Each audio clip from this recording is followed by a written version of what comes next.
A mí me parece que la carta a los colosenses es una verdadera joya que deberíamos todos leer y releer pausadamente, incluso en nuestra oración personal, ir saboreando esta carta que siempre aclaro que no es una carta de San Pablo, sino que es palabra de Dios, aunque sea una carta escrita por San Pablo, por una persona concreta, por muy santa que sea, pero no son las palabras de un santo, es Dios mismo que habla con nosotros.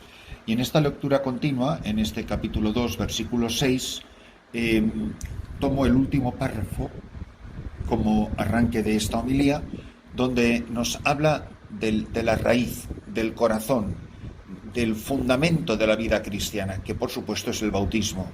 Y dice él: por el bautismo fuisteis sepultados con él y habéis resucitado con él, porque habéis creído en la fuerza de Dios que lo resucitó de entre los muertos. Yo estoy bautizado porque creo que Cristo ha resucitado.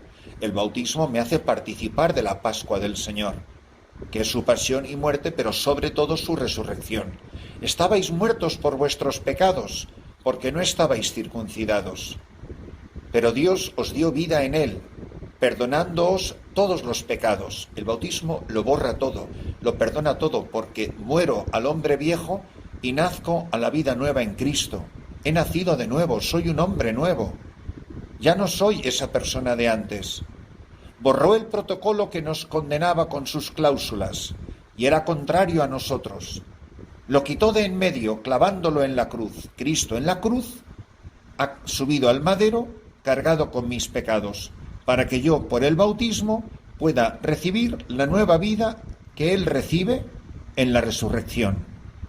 Él muere, yo muero con Él para resucitar con Él. Él ha quitado de en medio la acusación de mis pecados, porque con la acusación de mis pecados Él subió al madero de la cruz, clavándolo en la cruz y destituyendo por medio de Cristo a los principados y autoridades, que Satanás, que el demonio, que los espíritus de este mundo ya no tienen poder ni dominio sobre mí, que soy una persona nueva, revestida de Cristo. El mismo poder que Cristo manifestaba ante los demonios cuando Él caminaba por los caminos de este mundo y se enfrentaba a Satanás y los expulsaba sin la menor dificultad, ese es el mismo Cristo que actúa y que vive en mí. Los ofreció en espectáculo público y los llevó cautivos en su cortejo. Y empieza diciendo, ese es el final de la carta, del pasaje que hoy nos propone la Iglesia. Pero la lectura comienza diciendo: hermanos, ya que habéis aceptado a Cristo Jesús el Señor, proceded según Él. Yo soy una persona que está procediendo según Cristo. ¿Por qué he aceptado a Cristo? Puesto que habéis aceptado a Cristo Jesús el Señor, vivid como verdaderos cristianos. Permaneced arraigados y cimentados en Él, con fe firme, como os lo enseñaron a vosotros en continua acción de gracias. Es preciosa esta manifestación del poder de Dios. Y repito el pasaje porque creo que es importantísimo. Ya que habéis aceptado a Cristo Jesús, yo de verdad he aceptado a Cristo Jesús como mi Señor y como mi Salvador. Entonces, que nos dejemos construir y afianzar en la fe que nos han enseñado y que estemos llenos de gratitud. Uno vive con tanta alegría y con tanta confianza, porque sabe que Cristo Jesús ha dado la vida por mí y vive en mí. Y lo que era yo ya no lo soy. Y que el pecador que he sido ayer, ese pecador ya no existe, porque ha sido bañado, sumergido en la sangre del Cordero. Y he nacido de nuevo, no de la carne y de la sangre, sino del agua y del Espíritu. En el pasaje de hoy del Evangelio, Lucas 6:12, se nos proclama que sucedió que por aquellos días se fue él al monte a orar y se pasó la noche en oración con Dios. Cuando se hizo de día, llamó a sus discípulos y eligió 12 de entre ellos, a los que llamó también apóstoles: a Simón, a quien llamó Pedro, y a su hermano Andrés, a Santiago y Juan, a Felipe y Bartolomé, a Mateo y Tomás, a Santiago de Alfeo y Simón, llamado Celotes, a Judas de Santiago y a Judas Iscariote, que llegó a ser el traidor. Bajando con ellos se detuvo en un paraje llano. Había una gran multitud de discípulos suyos y gran muchedumbre del pueblo, de toda Judea, de Jerusalén y de la región costera de Tiro y Sidón, que habían venido para oírle y ser curados de sus enfermedades. Y los que eran molestados por espíritus inmundos quedaban curados. Toda la gente procuraba tocarle, porque salía de él una fuerza que sanaba a todos. Hoy Jesucristo elige a los 12. Son el fruto de una noche de oración.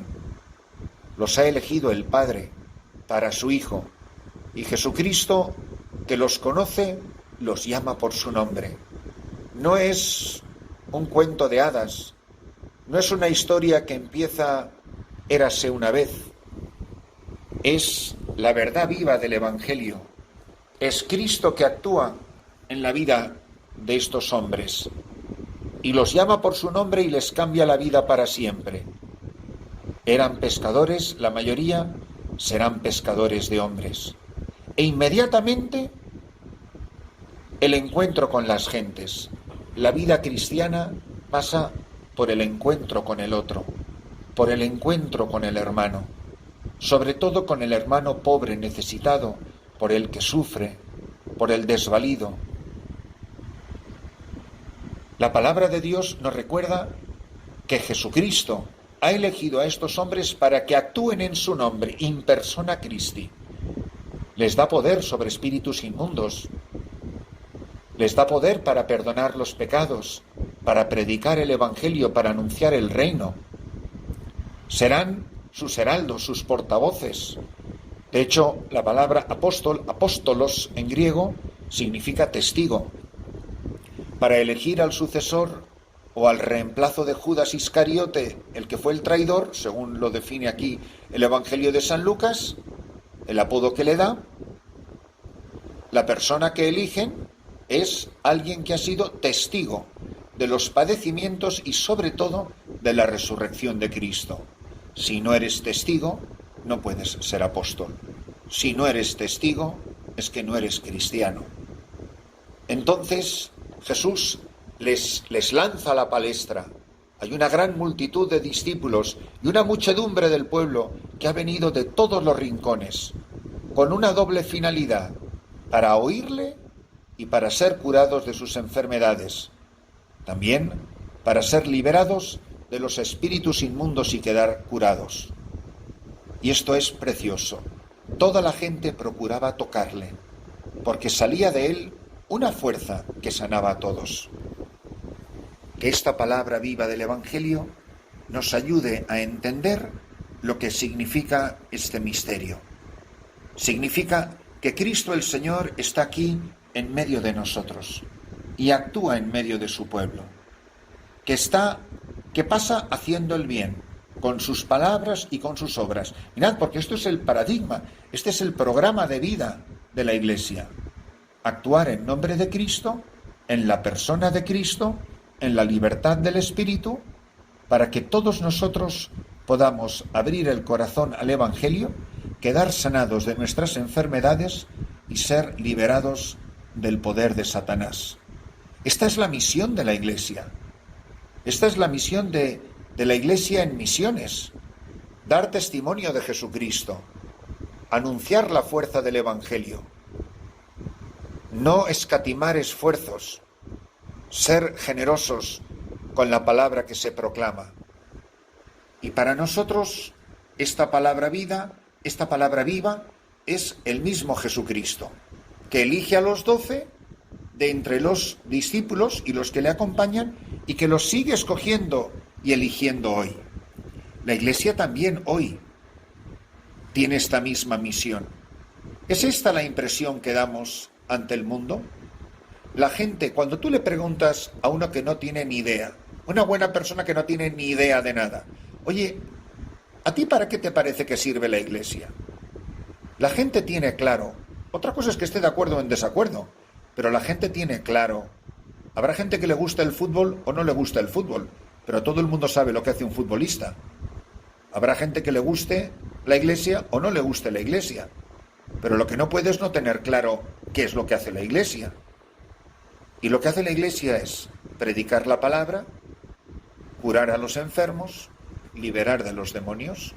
Lo hace por la predicación del Evangelio, por la celebración de los sacramentos, congregando en la unidad de la caridad al pueblo santo de Dios. Benditos nosotros, si renovados en la gracia del bautismo hemos nacido de nuevo para ser discípulos, para ser apóstoles, para ser testigos del Señor.